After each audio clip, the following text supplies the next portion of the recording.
దేశవ్యాప్తంగా దేవి శరన్నవరాత్రులు అంగరంగ వైభవంగా మొదలయ్యాయి.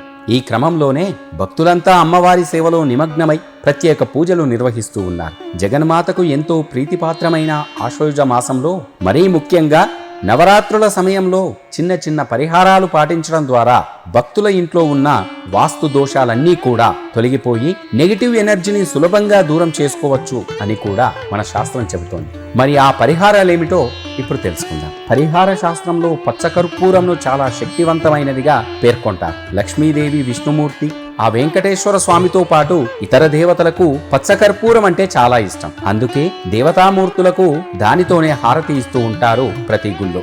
అలాగే తీపి వంటకాల్లోనూ కాస్త పచ్చకర్పూరం వేసి తయారు చేసి నైవేద్యంగా సమర్పిస్తూ ఉంటారు కూడా. మరి అంతటి ప్రాముఖ్యత ఉన్న పచ్చకర్పూరంతో ఆశ్వయుజ మాసంలో నవరాత్రుల్లో ఈ పరిహారాలు చేస్తే అత్యంత శుభ ఫలితాలు కలుగుతాయి. ఆశ్వయుజ మాసంలో ముఖ్యంగా దేవి శరన్నవరాత్రులప్పుడు 100 గ్రాముల పచ్చకర్పూరాన్ని అమ్మవారి ఆలయంలో సమర్పించాలి. అంటే దీపారాధన నైవేద్యాల నిమిత్తం గాని దాన్ని ఓ ఆలయంలో పూజారికి ఇచ్చి నమస్కారం చేయాలి. పచ్చకర్పూరం వల్ల ఎన్నో లాభాలు ఉంటాయి కాబట్టి ఉద్యోగంలో మీ ఉన్నతి కోసం, జీతం పెరుగుదల కోసం ఈ పరిహారం చేయడం చాలా మంచిది.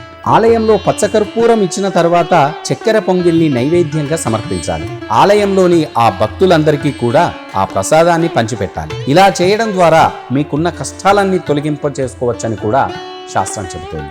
అలాగే జమ్మి చెట్టు ఆకులంటే కూడా ఆ అమ్మవారికి చాలా ఇష్టం. అందుకే వీటిని దేవీ ఆలయంలో సమర్పించడం ద్వారా అమ్మవారి అనుగ్రహం పొంది కష్టాల నుంచి బయటపడతారు భక్తులందరూ కూడా.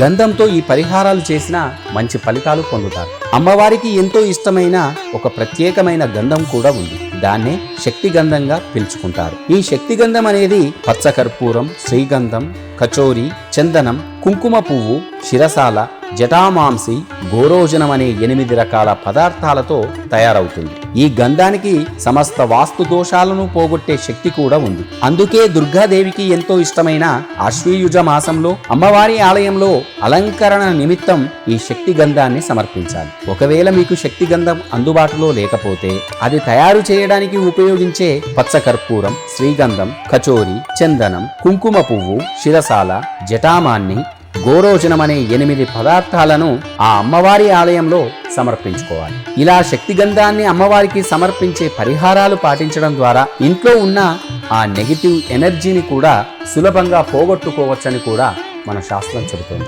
అలాగే ఇంట్లో ఉన్న వాస్తు దోషాల నుంచి బయటపడవచ్చని కూడా మన శాస్త్రం చెబుతోంది. గృహంలో పాజిటివ్ శక్తులు పెంచుకొని ఏడాదంతా కూడా సమస్త శుభాలను సిద్ధింపజేసుకోవచ్చని కూడా మన వాస్తు శాస్త్రం చెబుతోంది. భక్తులందరూ కూడా పరిహారాలను పాటించి సకల శుభాలను పొందాలని కోరుకుంటాం.